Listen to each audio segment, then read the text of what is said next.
Hello everyone. आज की video में हम छत्तीसगढ़ के भूगर्भीय संरचना जैसे कि ये छत्तीसगढ़ का निर्माण किन किन शैलों से किन किन अपरदन से हुआ है। ठीक है, तो चलो स्टार्ट करते हैं। सबसे पहले आपका Archean cell. Archean cell 50% Chhattisgarh में पाया जाता है। ये 50% 50% छत्तीसगढ़ में पाया जाता है। और जो आर्कियन सेल से जो खनिज बनता है वो कौन कौन से खनिज है? ये आपका ग्रेनाइट, नीस, हार्नब्लेड, फेल्सपार, ये फेल्सपार। ठीक है, तो मैप में देखते हैं कि खनिज कहाँ पाता है। आर्कियन, ये आर्कियन जो आपको दिख रहा है, ये जो लास्ट दक्षिण बस्तर, ये सुकमा, दंतेवाड़ा, बीजापुर एरिया, ये यहाँ पे आर्कियन सेल समूह पाए जाते हैं। और ये यहाँ पे भी दिख रहा है जो आपको बीच में, ये आर्कियन सेल समूह, ये जो एरिया है ना, ये आर्कियन सेल समूह है। ठीक है, ओके। ये भी आर्कियन सेल समूह, ये नीस, ये भी आर्कियन सेल समूह। यानी छत्तीसगढ़ के जो बीच भागों में ना, यहाँ पे आर्कियन सेल समूह पाए जाते हैं। ठीक है, आर्कियन सेल समूह। ठीक है, फिर ये सबसे मोस्ट इंपॉर्टेंट है, ये पृथ्वी की सबसे प्राचीन सेल समूह है। ठीक है, जो सबसे गहराई पाए जाने वाला सेल समूह। और जो इसका वितरण है ना, बिलासपुर, छत्तीसगढ़ के जो सभी भाग में थोड़े थोड़े भाग में पाए जाते हैं। जैसे कि ये वितरण है बिलासपुर, ये आपका वितरण हो गया बिलासपुर, रायगढ़, महासमुंद। ये देखिए आप एरिया, ये बिलासपुर यहाँ पाया जाता है, फिर ये रायगढ़, फिर महासमुंद। ठीक है, रायगढ़, महासमुंद, गरिया, धमतरी, ये गरियाबंद, धमतरी, बालोद, ये कुछ एरिया यहाँ बालोद में आ गया। फिर आपका कांकेर, कोंडागांव, नारायणपुर, बीजापुर, फिर कुछ एरिया यहाँ पे देखिए, ये सरगुजा वाला एरिया, ये सरगुजा, फिर बलरामपुर। ठीक है, ये कुछ एरिया में पाया जाता है। मतलब छत्तीसगढ़ के पूरे एरिया में, कुछ नहीं, छत्तीसगढ़ के पूरे एरिया में आर्कियन सेल समूह पाया जाता है। ठीक है, ओके, यहाँ तक समझ में आया। ठीक है, अब हम चलते हैं कड़प्पा 25 से 30% ग्रेनाइट ये जो कड़प्पा खनिज है ना छत्तीसगढ़ में, 25 से 30 ग्रेनाइट चट्टान के अपरदन से निकलते हैं। जो खनिज है, कौन कौन से खनिज मिलते हैं अपने कड़प्पा से? छत्तीसगढ़ के मैप में देखने की कोशिश की कि जो ये छत्तीसगढ़ के जो मध्य भाग है, ये कड़प्पा सेल समूह कहलाता है। ठीक है, ये कड़प्पा सेल समूह कहलाता है। और इसमें क्या खनिज पाया जाता है? जो रायपुर, बलौदाबाजार, ये सब में क्या है? चूना पत्थर और डोलोमाइट, चूना पत्थर और डोलोमाइट पाया जाता है। ठीक है, अब इसकी विशेष है, ये छत्तीसगढ़ में दूसरा सर्वाधिक सबसे बड़े भाग में फैला हुआ क्षेत्र है। ये आपको देख रहे हैं, ये छत्तीसगढ़ का जो मध्य एरिया, ठीक है, ये मैं लिख भी दिया हूं, छत्तीसगढ़ के मध्य भाग में पाया जाता है कड़प्पा सेल समूह। ओके, कोई दिक्कत? फिर ये रायगढ़, फिर ये देखना कि रायगढ़, चांपा, मुंगेली, बिलासपुर, बलौदाबाजार, दुर्ग, महासमुंद, रायपुर, बीजापुर, जगदलपुर तो नहीं होना चाहिए, हाँ है, कुछ एरिया में पाया जाता है। ठीक है, ओके, बीजापुर पाया। फिर उसके बाद डेक्कन ट्रैप, ये एरिया जो आपको दिख रहा है मैप में, ये डेक्कन ट्रैप, डेक्कन ट्रैप बोलते हैं। ठीक है, इसको ये ज्वालामुखी से निकले, जो क्रेटर होगा ना, ज्वालामुखी जो ऊपर से निकले, आप सभी लोग देखे होंगे, से निकले जो बेसाल्ट, जो लावा होता है, गर्म पिघलते हुए लावा जो एकदम जम जाता है लास्ट में ठंडा होकर, वो उससे निर्माण हुआ है डेक्कन ट्रैप का।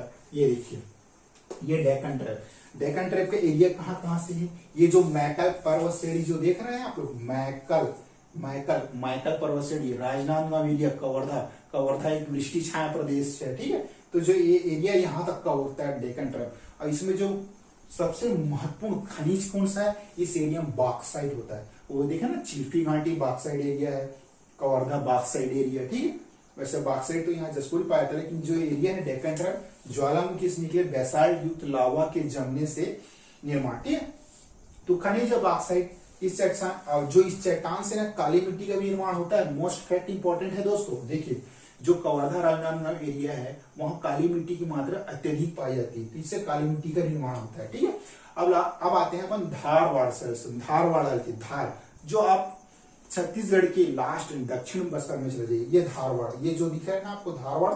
ठीक है, तो ये जो है ना आर्कियन सेल, ये जो कुछ मात्रा में आर्कियन सेल के जब टूटता है, जब अपरदन होता है, आर्कियन सेल के अपरदन से होता है। अब खनिज क्या है पता है? यहाँ पे लौह अयस्क पाया जाता है। ठीक है, मतलब धारवाड़ सेल में लौह अयस्क 3 होता है। ठीक है, तो मैं आपको मैप में समझाता हूँ। ये धारवाड़ जो एरिया है, जो आपका बैलाडी लेयर है, वहां के जो पत्थर होते हैं काफी कड़े होते हैं, जिनसे क्या है ना लोहे बनाए जाते हैं। ठीक है, और जो आपका दक्षिण बस्तर में ना एक और खनिज पाया जाता है, वो टीन। छत्तीसगढ़ में टीन का एकमात्र उत्पादक स्थान है, पहला स्थान है वो टीन का, वो जो सुकमा झील में पाया जाता है। ठीक है, जिसकी खनिज कहाँ कहाँ पाया जाता है? छत्तीसगढ़ में, मतलब दक्षिण बस्तर में जो लोह एस्कॉर्टीन है, चिल्फी घाटी, सोना खान सीरीज, बैराडीला, राव घाट, कांकेर। ठीक है, राव घाट कांकेर तो जिसकी सप्लाई दली राजा राव घाट कांकेर के बारे में सुने कि इसकी सप्लाई भिलाई स्टील प्लांट में किया जाता है। ठीक है, खनिज। ठीक है, अब आपका आता है विंध्यन शैल शैली। विंध्यन शैल शैली कहाँ पाया जाता है आपको? ठीक, सॉरी गोंडवाना। अब आता है गोंडवाना। गोंडवाना जो है ना वनस्पति ये जो एरिया जो दिख रहा है आपको, गोंडवाना छत्तीसगढ़ के उत्तर भाग में देखिए, आपकी उत्तर पश्चिम उत्तर पूर्वी। ठीक है, तो गोंडवाना ये जो वनस्पति एवं जीवों के अवशेष के जमा से, अवसादों की जमा, तो मैं आपको अच्छे से समझाता हूँ। वनस्पति क्या है? जो पेड़ पौधे मृत जीव होते जो करोड़ों वर्ष पहले मर गए होते हैं, तो जब उनकी बॉडी धरती में जब जमती है, पड़ी रहती है, तो उनसे एक अवसाद सड़ता गलता है, जिससे